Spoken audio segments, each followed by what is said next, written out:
Hello, my name is Karina and this is my perfume map. Today I wanted to do a video about one of my favorite things when it comes to smelling fragrances and talking about fragrances. I love trying to figure out what a fragrance that maybe is new to my collection reminds me of that I already have in my collection.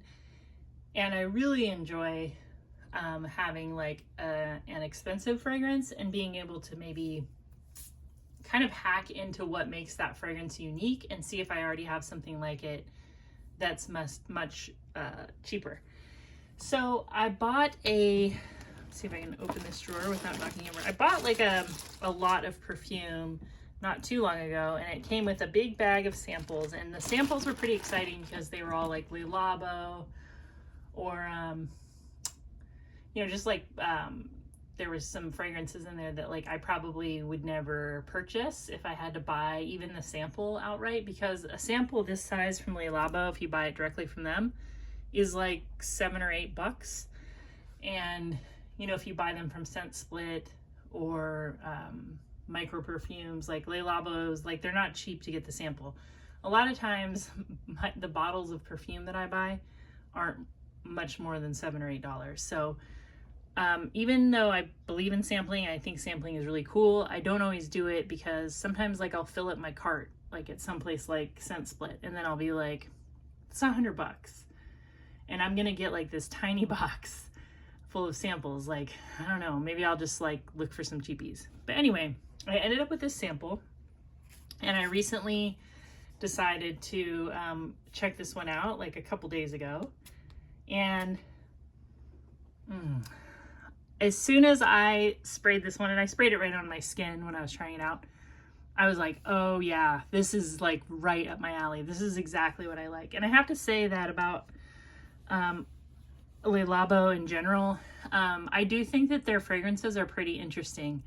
I know there's like a few that are very popular, like Santal 33 and another 13. But the more fragrances from Le Labo that I get my nose on, I just think like, oh, they're pretty interesting. Like I've smelled the Jasmine one and Patchouli 24, which like I would never wear, but I still think it's kind of cool smelling. And now this one, Iris 39. So I'll tell you the notes.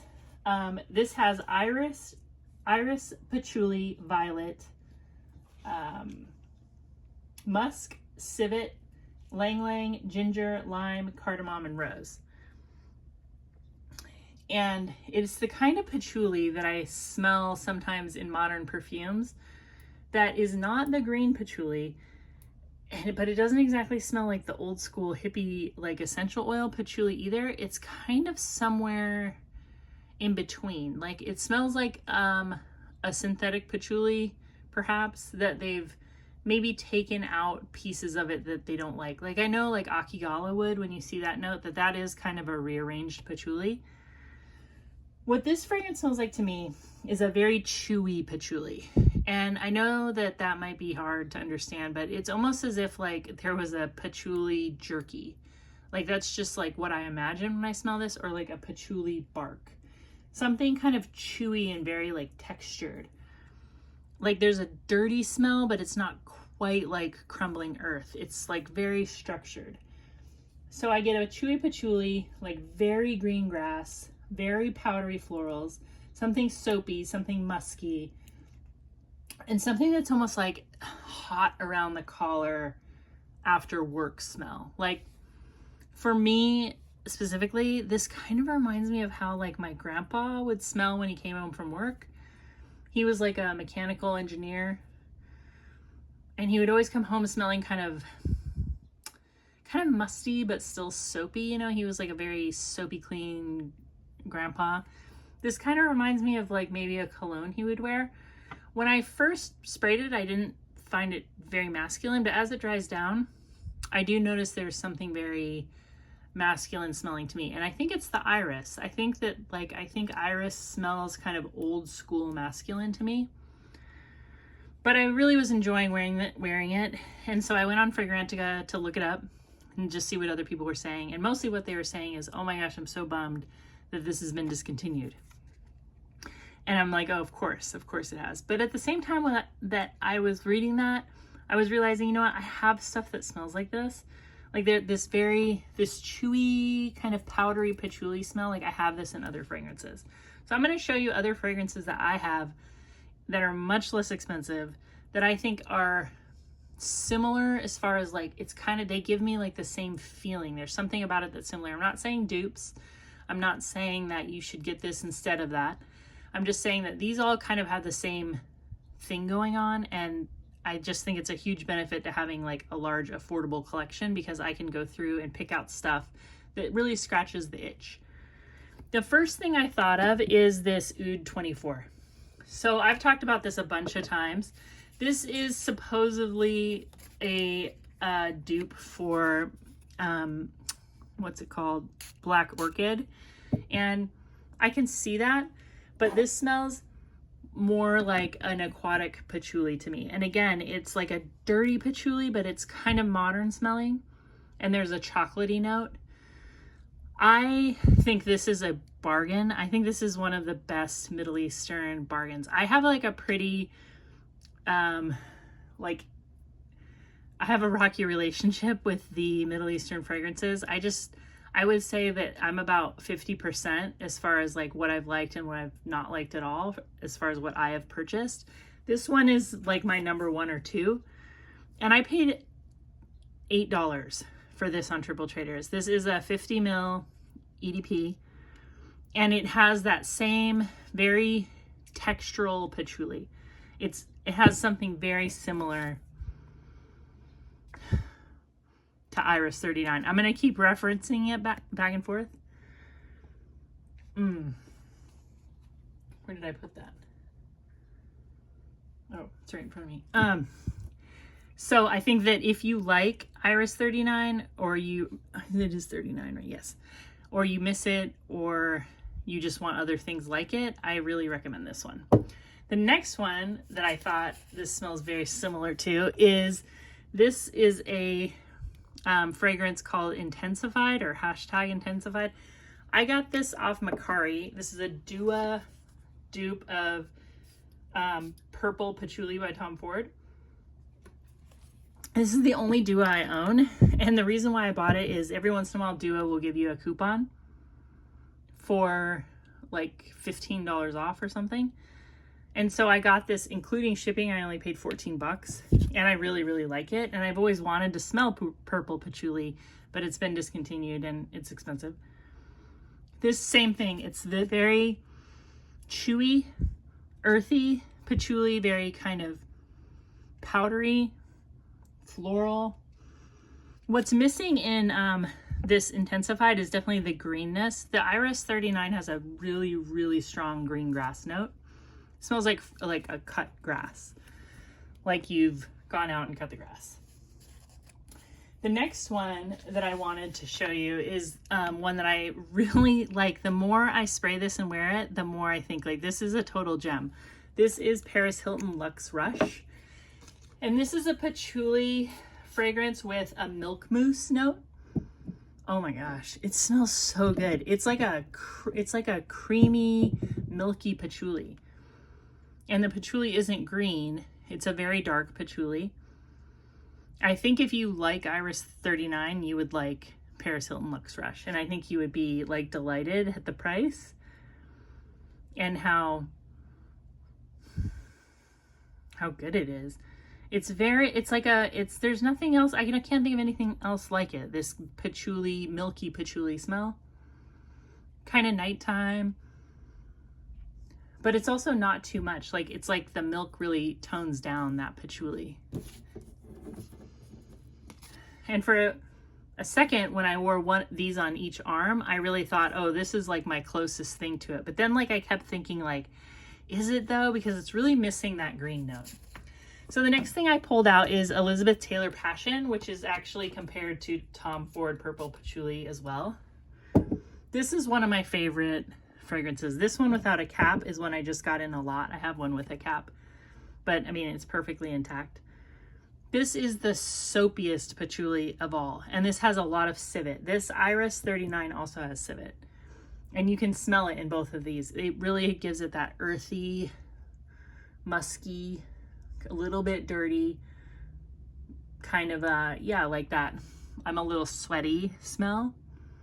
I love Passion. It's, if you are adventurous at all, or if any of these other fragrances like appeal to you, you should try Elizabeth Taylor Passion.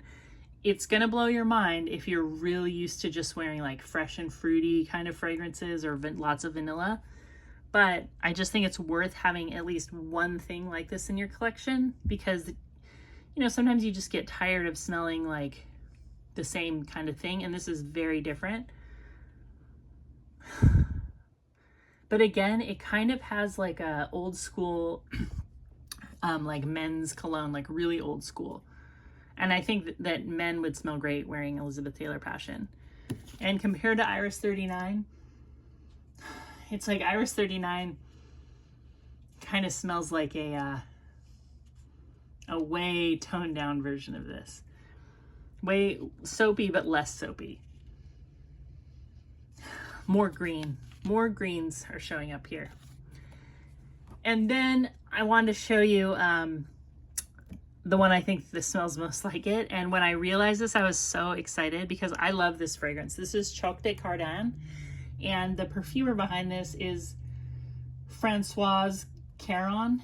And I really like a lot of the fragrances that she's done. She's also the sister of Olivier Cresp. So, you know, perfume family situation going on there. But this is also a Chypre, like Iris 39. But the notes here are bergamot, basil, green notes, aldehydes, lemon peach, rose, orris root, honey, jasmine, lily of the valley, oak moss, civet, patchouli, amber, and musk. And sandalwood. This has the exact green note that's in Iris 39. And you know what? This fragrance smells a lot like it. It really does. I know that I'm kind of putting myself out there saying that because this fragrance costs $8. I just dropped the cap. I'll have to find that in a second. This is $8.95 right now on eBay. I think it's like $12 on FragranceNet. And I love this so much. It's funny because it's a really, really, really green fragrance. But when I smell it, I feel like my mind does something. And like, as I smell it, it smells like really, really sweet. It's almost like I'm doing the opposite and balancing out with my brain. But the green note in here, it's very, very close to Iris 39. And I don't know why they discontinued Iris 39. Like, I would bet that it's just not that popular because it smells very old-fashioned, but I love it. I would love to have a bottle of it. I would only pay $30 though for 100 ml. So, Le Labo, call me and let's talk about your pricing. Because for $50, this would be like a no-brainer. I would absolutely want Iris 39 in my collection. But since I really can't have it, I wore this for the last 2 days just because I had done this kind of comparison, and I think that this is so great. I want to remember to wear this like all the time. And it's such a cute bottle. It's kind of got this, you can't really tell, like it's indented here, so it's like nice to grab. And that is Choc de Cardin. Look it up. Try it out. So I wanted to also talk about the perfumer. This is Frank, I think it's Volkel. Not sure how to say that. It sounds maybe Dutch. Volkel, Frank Volkel. And I have a couple other perfumes in my collection that he created. And one of them is Oscar de la Renta Esprit de Oscar. And this has a violet and iris notes too. So when I was looking through some of his creations, it seems like violet and iris is, you know, maybe something that this perfumer likes. And anyway, Esprit de Oscar is very inexpensive. It's about $15 for a 100 ml bottle. It's absolutely gorgeous. It does smell a lot like the original Oscar de la Renta, but it's like lightened up. Like it almost smells like aquatic, but it's like a lot, if like there was a very heavy incense and deep clove note in an Oscar, this one has that powdery iris and powdery violet, which I think is an important part of Iris 39. So pretty. These actually smell, I mean, they have something in common. That iris note is very similar. And then one other fragrance, I just thought it was interesting. This was by Anne Gottlieb and Frank Vocal. I hope I'm saying that right. And this one has like lavender and chocolate, which is kind of a strange mix. Other things too. But again, like, I mean, I feel like you could kind of compare these fragrances because it's sort of got that same rich, dark, it's like a dark purple floral. It's like a purple floral that was made darker with other things. So while this one's lavender and not iris, it has like that chocolate note. And maybe even there's like a coffee note, I can't remember. This is very, very pretty too. And you can buy this small bottle, I think this is a 1 ounce, for definitely less than 20. Anyway, have you tried Iris 39? Do you have a favorite Le Labo? I really like the house. I don't own any full bottles, and probably won't unless they call me to offer that $50 for 100 ml deal. But I had a lot of fun checking out this fragrance and looking for things in my own collection that I think will scratch that itch. Thank you for watching my videos, and thank you so much for commenting. You guys are so nice to me. It means the world to me. It really, really does. I don't get out a lot. So like, it's just like, thank you. Thank you for everything. And I hope to talk to you soon, and bye-bye. Subscribe.